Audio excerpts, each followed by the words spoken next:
My name is Dominion Divine. I am 20 years old. I'm a student, and the name of my mom is Oluwaseun Favour Dominion. My name is Olawain Titilayo. I'm a graduate and I'm 21 years old. The name of my mom is Olawain Oluwashola. I wish you wouldn't have to worry too much about who I choose to spend my time with. I wish you knew the pressure I felt about getting good grades and being the perfect one. I wish we could talk more openly about my romantic interests and relationships, but this reminded me of a story. I was in JS3 of SX1 thereabouts another time. I wish we could talk more openly about my romantic interests and relationships.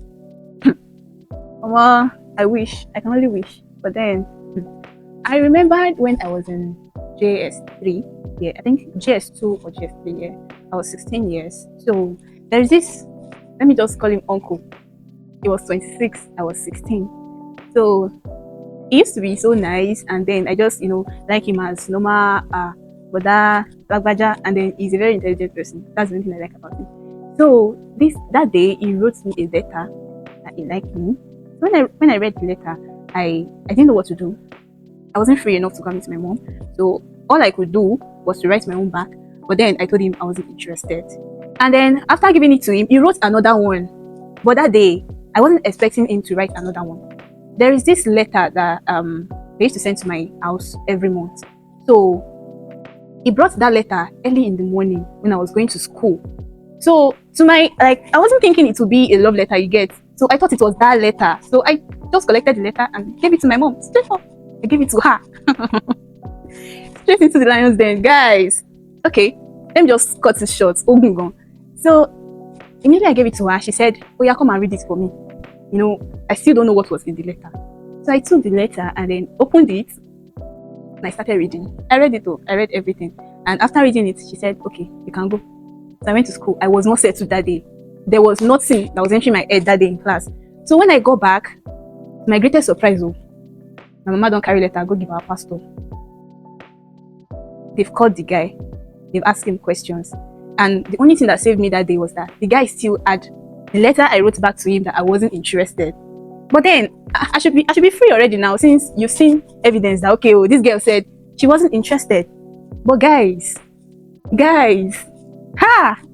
I was beaten. She beat for I really don't know why. I don't know why I was beaten, but she beat me. But after she now came to apologize, which I didn't accept. But what can I do?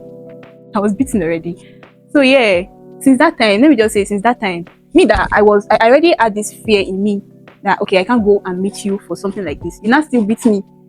You're supposed to encourage me that this is the right thing you've done. You're supposed to tell me which you've done, good girl, or just encourage me, not beating me. Yeah. I wish we could connect more like friends sometimes, not just parents and child. Come here. I wish we could connect more as friends, not just mommy and daughter. I felt this pain. Let me just put it that way. You might not know, but it's me. I felt this pain while I was growing up. Well, not now. That one has passed, but let me just say it. When I was growing up, because any single mistake, sometimes I used to feel like this woman is that she's scared that come go something like that. Which you've taught me. I know what to do. I know what not to do. So the pressure then, whenever I see you, I don't see you then as my friend. I just see you as my mother. Anything she says, I beg you, how do they say it? Anything she says, you just have to do it, and then it is so obvious that I don't even want to. I used to make sure I don't make any mistake. I do everything I'm supposed to do. Oh God. Actually, I don't think I can relate to that, because I and my mom, we have this kind of good rapport. But the problem is that this rapport doesn't go into deep things of my life, like deep secrets. But we talk as friends. I can tell her something. Most times when I'm in school and I have any difficulty or I'm feeling down, I could just call her, tell her about stuff, and she just tell me what to do. Most times it's not just parents and child relationship. We talk as friends too. Sometimes a hug from you meant more than any serious conversation. Guy, me standing and then you talking for straight 1 hour. Sometimes I just feel like they tire, cause kilo shele. And I feel like there are sometimes you don't even need to talk.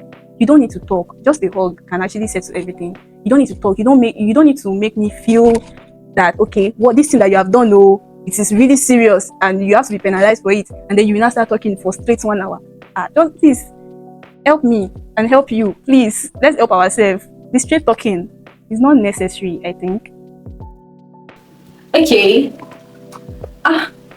Most times we have serious conversations. I remember this happened last year. Like, I came back from school and I was very down. I don't know what was wrong at that moment. Like, it was not like I was depressed, but something similar. So I was always swinging mood. Like, any small thing, I'll just swing my mood. I'll just go on a walk. Maybe I might be talking, laughing with my mom. All of a sudden, my mood will just change. And she'll keep asking me, share, can you come? But instead of her to just sit me down and say, what's wrong with you? Hug me, talk to me in the most sweetest way. Instead, she called a family meeting for me. She said that, I'm like, why? How? I don't get. Like, it's just a normal thing. As a person, I just can swing my mood anytime. At that moment, I actually told her my mind at that moment that you should just call me, ask me, what is wrong with you? Are you fine? Is anything wrong? Hug me, talk to me in the most sweetest and calmest way. That was what I was expecting. Not a family meeting just to chastise me because we tell us come today. That's not right. I wish you understood my own thoughts and decisions sometimes. Most times, I can say that on me, this varies. Sometimes there are some decisions I take that they understand, but there are some decisions I take that they don't understand. Like, in the sense that there was a time when I chose to do something. I was in SS3 and I chose to want to push for something. And I told them about it and they were like, Moshe, can you come? I keep on telling them that this is my decision to make. This is who I want to be. But they don't really understand that concept. And there are some times where they used to stand by me, because I would say this in my full chest, because in this my journey of being in school, it has not been bed of roses. There are decisions I have to take that are very difficult for me to take, but they are also very difficult for my parents to follow through, because it was a very hard one financially, in even mentally. It is a very hard decision, but they actually stood by me and they did everything they could, especially my mom, to make sure it works out. Well, I really don't have much to say on this, because I don't really take bad decisions like that. So I used to make sure everything I want to do is something that I know that they are going to agree to. But then I remember a day I wanted to go to a mini studio to record myself singing, and then I told my mom. She said okay, but then I told her I needed money. To do it, and then I could see it in her reaction and everything that this thing she's not interested in me going. Like, she's not interested in me doing that, in something that I decided that I wanted to do myself. So after seeing that, another person messaged me, and then the person said he wanted to give me money for that particular thing. And then I told the person to wait, not to send the money. So I went to tell my mom. I told her that, okay, this person said he wants to send me money to go and do that particular thing. My mom was like, okay, tell him not to send the money. And she sent me that money because someone else said they want to send me the money. So she said the person. So if that person didn't say, okay, I want to send you that money, she wouldn't have accepted or be agreed that I should actually do that particular thing, which is not fair enough. I feel like any decision that we take, as far as the decision is not a bad one, you're supposed to support and then help us to actually do that particular thing. Yeah. I wish you didn't have to compare me to others so much. I remember when I was in JS1, I'm sorry my story is too much, but I remember when I was in JS1, we used to do this test called weekly test in my school. And as at that time, there was this competition in my school, and there are 4 people had 100% in the test. And I came second, I had 98.7. Guess what? My mommy said, I want 100% here, well, and I'm like, at least first encourage me first now and tell me that, okay, you did well. But instead, she compared me with others. She will say, oh, Ricky, and the funny thing is that those people, you don't know what they are doing at the back, or you don't know who they are, but you just see a face of them and you use it to judge us. It is not that alone can make us go astray, because if we try to follow the person's path and what we think you are saying is not what you're actually saying, it's not so right. Well, for me, my mom didn't really compare me to others. Didn't. I can say for my brother, though, as the firstborn, he really suffered that.